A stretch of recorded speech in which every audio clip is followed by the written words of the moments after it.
Welcome to the 3x5 news, views, and reviews scribbled on index cards. We get in and get out fast, so keep up.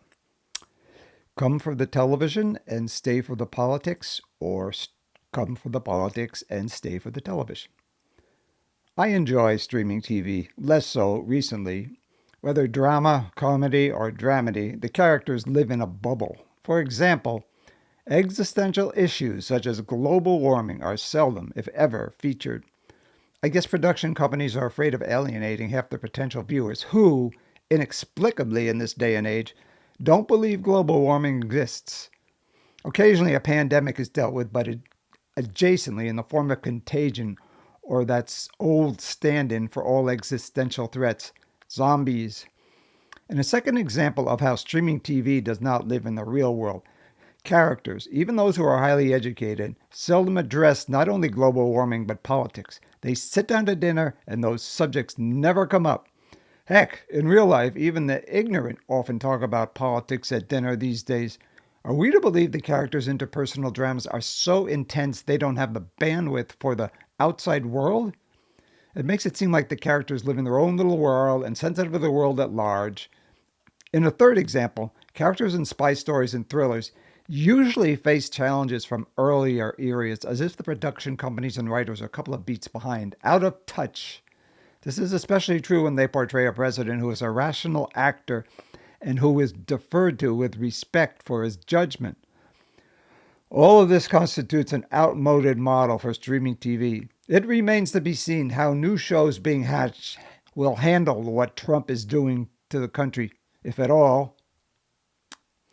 Before I continue, I know this is kind of a desperate look, but I have no shame. Kind of like Republicans, right? Well, here goes. Anybody who leaves a comment on my video will not only receive a comment back, but whether you are a thoughtful person or a troll, I will subscribe to your channel.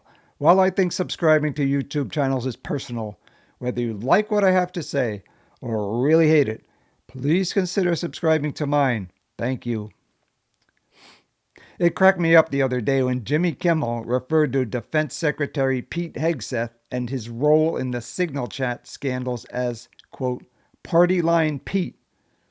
For those of you too young to know the term, a party line was a telephone line shared by a bunch of different households. Only one household or party could use the phone at a time. Even worse, any of the other parties could listen in on your conversation.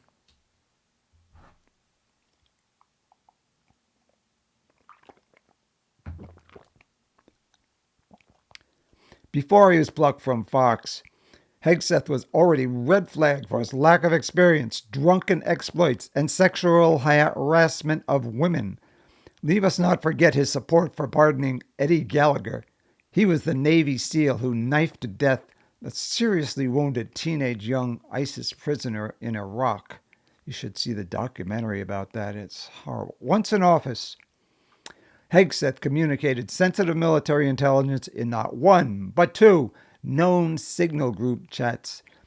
Fears in the intelligence community were less focused on the app than that spies from Russia, China, etc. could gain access to the phones of Hegseth and others in the chat. As for the second instance, to which his wife and others outside the government were privy, there was also concern spies were seeking access to those people, including through open source, Facebook, Snapchat, TikTok, elsewhere.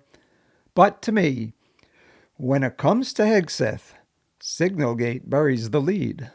I ask you, what were the signal chats about? Bombing Yemen. Strikes ordered by the Trump administration, such as those celebrated by Hegseth et al.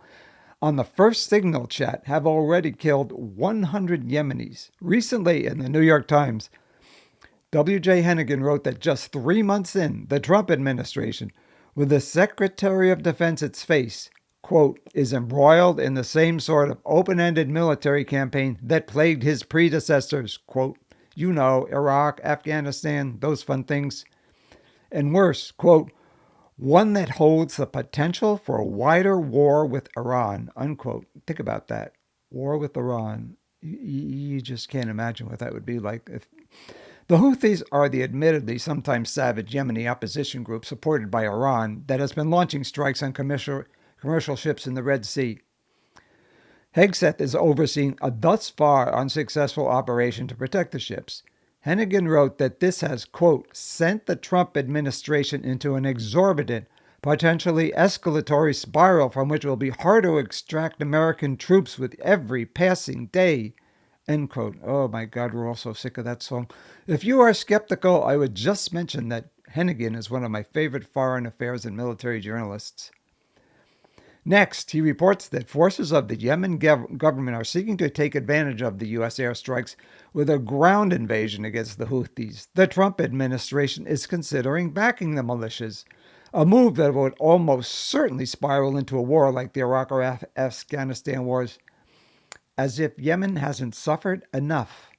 The Saudi strikes against the Houthis have already killed around 377,000 people in Yemen.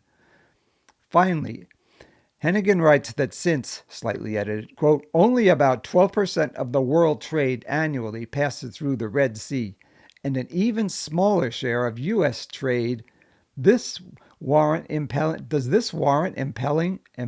the lives of American service members and spending billions of dollars, end quote. The eternal question. The Houthis have already shot down a MQ-9 Reaper drone, price tag for American taxpayers, $30 million.